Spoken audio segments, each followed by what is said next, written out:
আধিপত্য বিস্তার নিয়ে ব্রাহ্মণবাড়িয়া সদরের বিরামপুর এলাকায় দুই পক্ষের সংঘর্ষে একজন মারা গেছে, উভয় পক্ষের অন্তত ২০ জন আহত হয়েছে। সেখানকার পরিস্থিতি জানাতে আমাদের সাথে যুক্ত হচ্ছেন সহকর্মী জালালউদ্দিন রুমি। জুমি, আমরা রুমি বলতেছিলাম যে এর মধ্যে যে ব্রাহ্মণবাড়িয়া সদরের বিরামপুর এলাকায় দুই পক্ষের যে সংঘর্ষ সেটি আধিপত্য বিস্তারকে কেন্দ্র করে যে সংঘর্ষ হয়েছে তার আসলে মূল কারণটি কি সেটি আমাদেরকে জানাবেন। অর্থাৎ কারো জমি অথবা কোনো বাড়িঘর বা কোনো সীমানা রেখা, সেই হিসেব করে কি ধরনের বিস্তার নিয়ে এই সংঘর্ষের ঘটনা ঘটেছে এবং যেহেতু একজন মারাও গেছে সেই বিষয়কে মাথায় রেখে সেখানকার পরিস্থিতি এখন এই মুহূর্তে কেমন দেখছেন?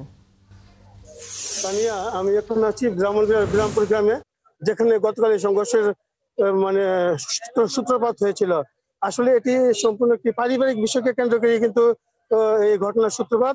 আমাকে এলাকাবাসী যেটি বলছেন যে আসলে বিরামপুর গ্রামের এখন এখানে গতকাল সন্ধ্যায় এক মহিলার মৃত্যু হয়, তার ৬ ছেলে, তার মধ্যে তার ৪ ছেলে, তার ৪ ছেলে, তার মহিলার লাশ, মহিলার মরদেহ দেখতে, তার যে অপর দুই ছেলে সন্তান রয়েছে তাদেরকে দেখতে বাধা দিলেই কিন্তু মূলত এই সংঘর্ষের সূত্রপাত হয়।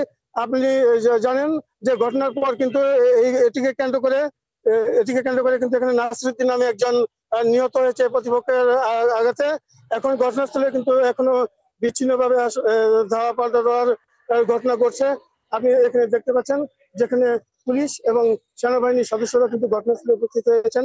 বর্তমানে পরিস্থিতি অনেকটাই শান্ত রয়েছে, কিন্তু এলাকাবাসী বলছেন যে আসলে তুচ্ছ ঘটনায় এখানে কিন্তু ব্রাহ্মণবাড়িয়ার যে এই ধরনের ঘটনা ঘটে তাতে কিন্তু তারা বিব্রত।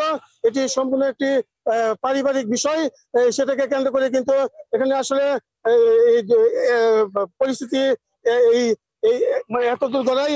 আপনি দেখতে পাচ্ছেন এখনই কিন্তু একটি এলাকা থেকে কিন্তু এই ধোয়া উঠছে। কিছুক্ষণ আগে এখানে তারা এই বাড়িটিতে অগ্নিসংযোগ করে। তানিয়া, ব্রাহ্মণবাড়িয়া থেকে আমার কাছে এটি ছিল সংঘর্ষের সর্বশেষ সংবাদ।